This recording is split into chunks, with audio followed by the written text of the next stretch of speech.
No one believed him, until he sang Hotel California, and shocked millions. Globe showing Europe Africa loudly crying face microphone. The boy's name was Caleb. He was the kind of kid most people overlooked, quiet, lanky, with a second-hand jacket 2 sizes too big, and shoes so worn that the soles flapped when he walked. He lived in a small town where people whispered about his father's absence and his mother's struggle to make ends meet. At school, Caleb often sat in the back of the classroom, head down, doodling guitars in his notebook while teachers assumed he wasn't paying attention. What they didn't know was that music lived inside him like a heartbeat, steady and relentless, waiting for a chance to break free. But Caleb had a problem: nobody believed in him. Not his classmates, who teased him when he mumbled during presentations. Not even his teachers, who dismissed his daydreams as laziness. When Caleb talked about wanting to be a musician, people laughed. "You?" On stage, one boy jeered. "You can't even talk without stuttering." Caleb just smiled softly and tucked his dreams away, like a secret melody only he could hear. Everything changed the night of the school talent show. Caleb hadn't planned on performing. He didn't even sign up. But his best friend, Mia, the only person who had ever really listened to him, secretly wrote his name down. When the host called, "Next up, Caleb Turner," the auditorium rippled with laughter and surprise. Caleb froze in his seat. His heart thundered so loudly he thought it might crack his ribs. He wanted to run, to disappear. But Mia leaned over and whispered, "This is your moment. Show them who you are." Shaking, Caleb walked onto the stage. The bright lights blinded him, and the crowd's murmurs echoed like thunder in his ears.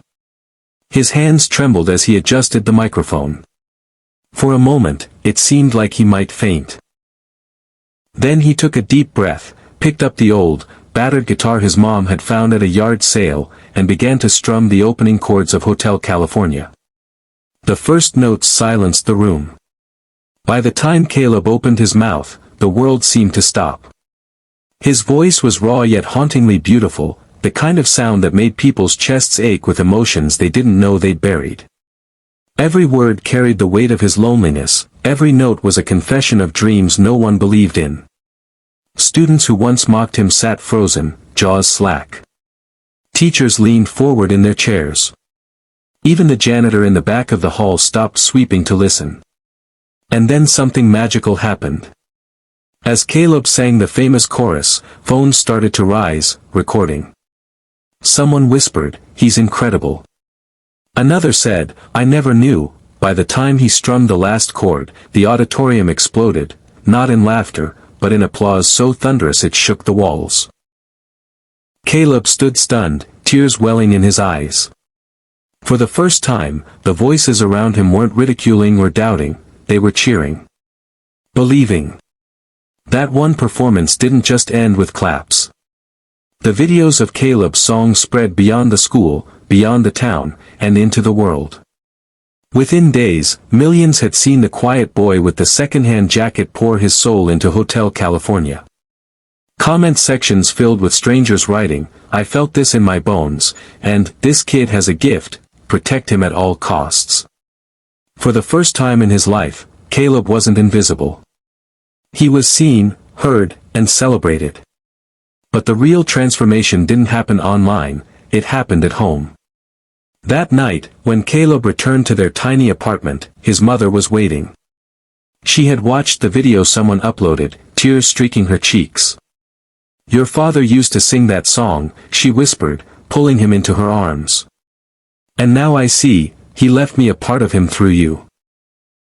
"Caleb, I'm so proud."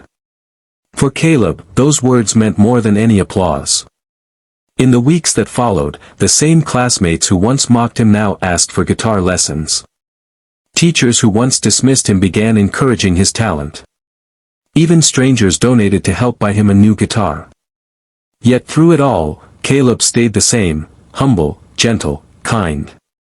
When asked what it felt like to go viral, he simply said, "It feels like being heard for the first time." The truth is, Caleb's story wasn't just about a song. It was about what happens when someone refuses to let the world's doubt drown out their inner voice. It was about how kindness, like Mia's small act of writing his name on that sign-up sheet, could change the trajectory of someone's life.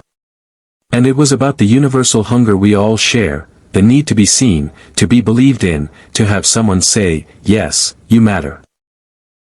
Years later, Caleb would go on to sing on bigger stages, but he never forgot that first night, the night no one believed him, until he sang.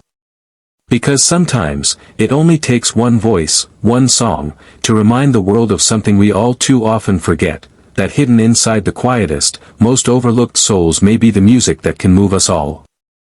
And that's why Caleb's story lives on, not just as a viral video, but as a testament to the power of hope, courage, and the belief that every person, no matter how overlooked, has a song worth hearing.